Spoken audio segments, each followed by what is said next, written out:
Welcome back to another inspiring and exciting episode of On Location in Vancouver, but we're actually in Whistler. I'm your host, Zara Durrani. The show is hosted and produced with the support of Tell a Story Hive. It's been an amazing time here in Whistler for the Whistler Film Festival. I believe it's the 24th, 25th year? I think so, 24th, yeah, 24th, right? Yeah, because they're celebrating 25th next year. I've had the opportunity to get inspired, to learn from a lot of amazing Canadians, and joining me is someone who I had the opportunity to hear her speak during the talent luncheon, and I looked around me and I said, how do I land this interview? I need to interview her. I'm talking about Dr. Jules Koostachin. Yes. We are deeply honored to have her here with us today. She was the keynote speaker at the talent luncheon that was presented by Warner Brothers here in Whistler, and you also had a film screening yesterday. Yes, it was great. Yeah, Nimisak, so that's a TELUS Originals documentary about Indigenous women in film and their experience in the industry. Amazing. Yeah. Dr. Jules, thank you so much for joining us. I'm loving your Warrior Energy t-shirt, the Res Light. Yes. So let's talk a little bit about your film as well as your involvement with Whistler Film Festival. Yeah, so my film Nimisak is about the experience of Indigenous women navigating the industry, the film and television industry, and some of the challenges and successes, the glass ceiling, of course. And with this particular film, I think it's protocol to always acknowledge your elders. So we started the film with Alanis Obomsawin, the legendary Alanis Obomsawin, the matriarch of Indigenous film, who's known internationally as well. So we bookend the film with her and her words. So, and then I also interview like mid-career emerging filmmakers as well. And then my involvement with Whistler, I came here with my script Broken Angel back, I think 2019, and I was in the Screenwriters Lab. And I worked with Dennis Foon. He wrote Indian Horse, and he was my mentor for a long time. And then I made my film with his support. Like, I mean, we worked really hard to get the script to a really great place, and then I was able to get Telefilm and make my first feature. Brilliant. Congratulations. Yeah. Tell me about the journey as a filmmaker, as a female Indigenous filmmaker, you know, some of the struggles from when you first started and how you have grown, and perhaps what advice you would give to someone out there watching who is an Indigenous or a BIPOC filmmaker.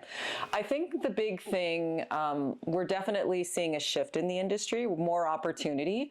For me, I think the biggest thing is being a key creative or in a key creative role or a producer role where I'm able to create meaningful opportunity for Indigenous people.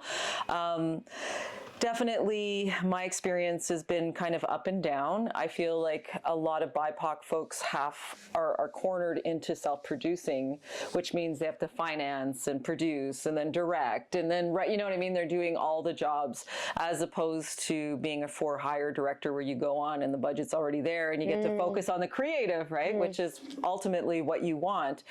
But for a lot of us and our very specific, culturally specific stories, you know, we want to tell the stories from our own perspective, but sometimes we're told, well, we already have an Indigenous story. We don't need any more. So there's a lot of tokenization, and, you know, that's the challenge, I think, is like, you know, you can have more than one Native story. It's totally fine, you know? So that's why we're doing our own producing. Like I don't know what the stats are in terms of Indigenous production houses to date across Turtle Island. I have a production company and I use that quite often to produce my own stuff. But then, you know, with the lack of funding and so forth, it makes it difficult to kind of make a film with all the resources because you're, you know, short for time. And anyway, it's just one of those things. But I think with the Indigenous Screen Office, a lot of doors are opening, right? Because they have so many funding envelopes that you can apply to help support your creative process. I guess this is a twofold question, like the advice that you would give to individuals, but also the importance of being the ones who are sharing the stories? Yeah, I think the big thing that my son always tells me is he goes, because he works on big productions. My older son is an actor, he's quite successful, and he's worked on big shows and, features and so forth. And they do have the funding, they do have the time. You know what I mean? The director's not running around like a chicken with his head cut off. So he reminds me, he goes, Mom, look what you're able to do with a quarter of what they have and a quarter of the time that they have. So he's always kind of like helping me keep things in perspective, because I do get down on myself. I'm like, oh, I should have done that, but there was only really time for one take. And I want my actors to have 3 or 4 takes, right? Like I want to play, like that's the whole thing about film, right? It's a visual medium. We want people to be creative and have fun. And I think when you're pressed for time and you have lack of, money, it just, you're kind of, having to do things or more for less, right? So I think the advice is what I normally tell my students, because I also teach, I'm a prof, or I used to, is that, keep yourself current. You can shoot a short film with your iPhone. It's like 4K, right? So you can do things like just to kind of keep yourself out there, go to festivals, get programmed, you know what I mean? And meet people and keep networking, try to make something every year so that you're always kind of on the road. Anyway, that's kind of the thing that I think is important. And also keep your journey, like the hardships or the limitations, have an understanding of that as well. So you're not hard on yourself, because you look at another film and they may have like $1 million and you had 200,000. You know what I mean? Like just keep things in perspective, I think, and be proud of yourself. Yeah. You were mentioning, is it Nimisak? Yeah, Nimisak. Yes. That you did in 12 days. No, It was a so different film, my first feature, Okay. Broken Angel, we did for under $1 million, and we had a 12-day shoot. Yes. So I don't think I slept. It was it was really difficult. And then the second film we didn't get a broadcaster, so we decided to move forward with production, and we only had 13 days.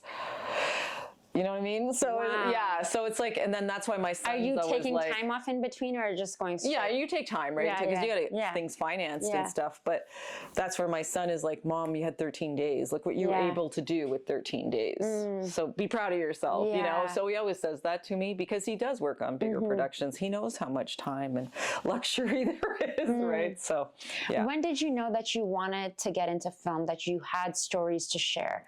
Obviously, in your culture, in your community, there is a big Abundance of story, for stories sure. Yeah. and, learning from your elders and stories that get, I was asking Tantu yesterday and I was like, I guess you didn't always want it to be an actor, because I read it somewhere that she didn't always. She's like, where did you hear that? Oh. She's like, I knew, because we've been sharing stories. Like for me, it's like water. Like it's like a duck in water, because like being a performer, it's just who I am. Yeah. So when did you know that this is what you wanted to pursue? I think what's interesting is my mom married when I was young, and he loved cinema. Like he always watched old black and white films and animation and stuff. And I don't know, I think I just caught on there. And then also too, being a child of the 70s in Canada, the National Film Board, we grew up watching a lot of documentaries as kids, right? So they would, rain days bring in the TV and VCR. We'd watch movies. And then, so I've always been a doc nerd. And I think also going off to university in Montreal and then meeting Alanis Obomsawin, like that was huge for me, because like I saw 270 Years of Resistance, and that's a political film. Being Indigenous is being political anyways, but I feel like watching that film changed everything, the trajectory of my life in terms of being a storyteller, because I saw Alanis, an Indigenous woman, replace the white cis male. You know what I mean? And she was the authority. A Native woman, a brown woman was the authority. This changes everything. I could do that. Yeah. So that was huge. And I love documentary, but I also love scripted. So I kind of do both. I think that also shows the importance of having role models and seeing people who look like us out there. When I grew up in Pakistan, I remember watching Full House or any of the kids' movies, like Home Alone, like stuff I love. I still like watch Home Alone every year.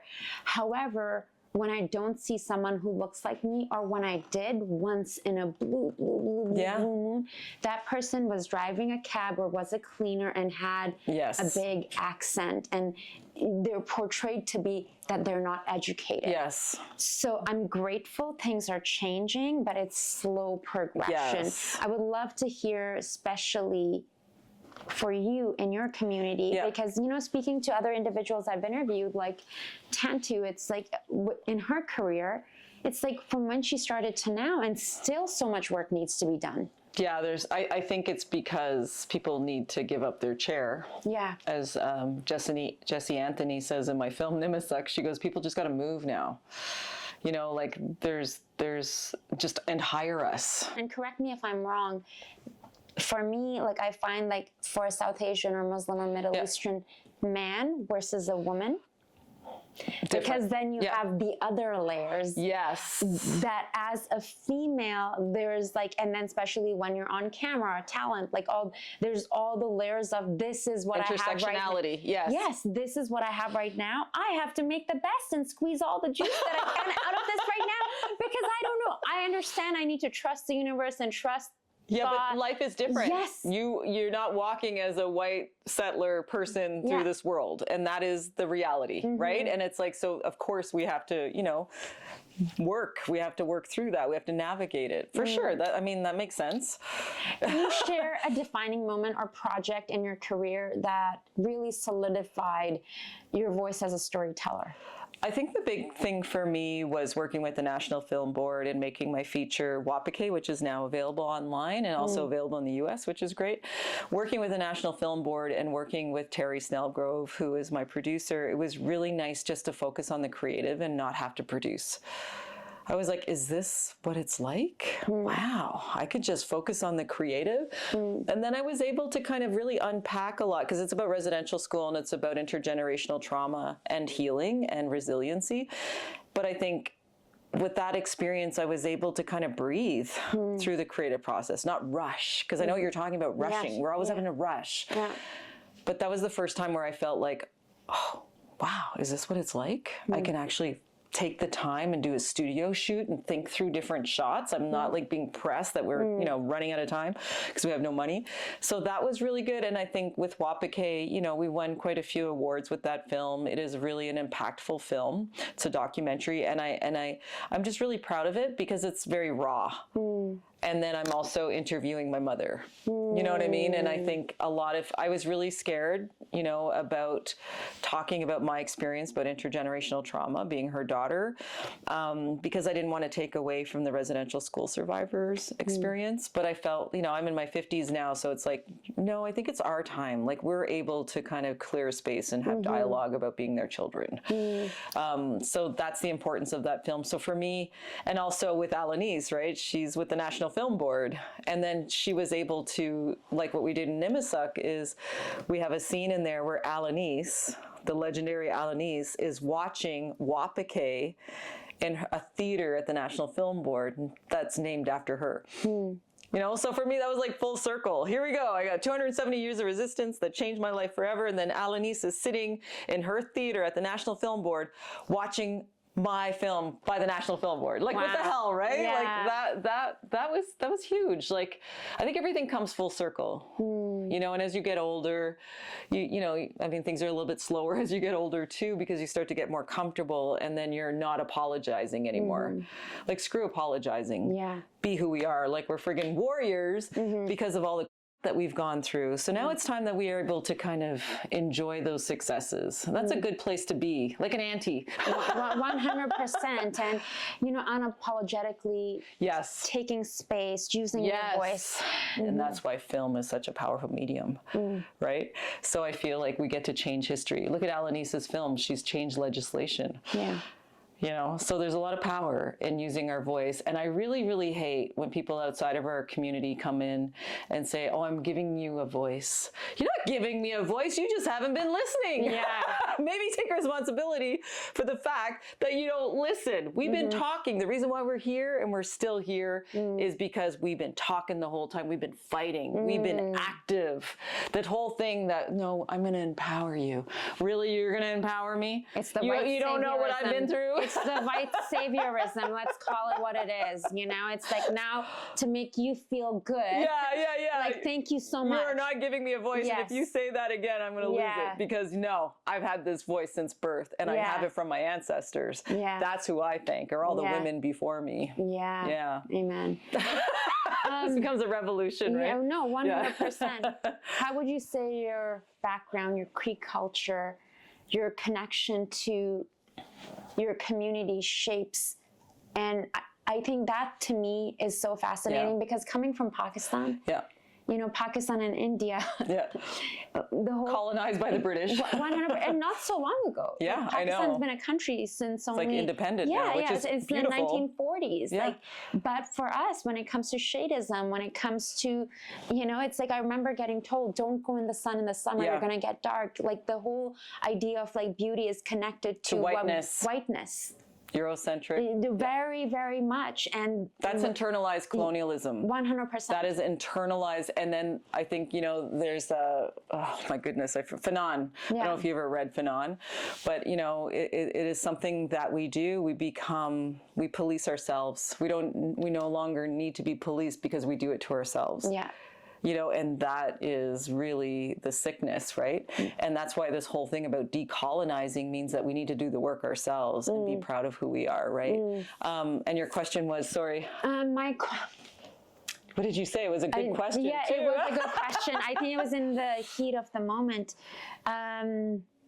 It was going back to the shadism that you were sharing, and I was sharing, and it's taken me time to see that how through my family, the things that I internalized. Yes. So to sit here, I never thought I would talk about these things on camera because there used to be even shame around this because you just want to pass by. Then you release it out. It's not yours because it's not ours. Yes. You know what I mean? It is not ours. We come from strong people. We are still here. You know what I mean? And I think that's what we need to honor.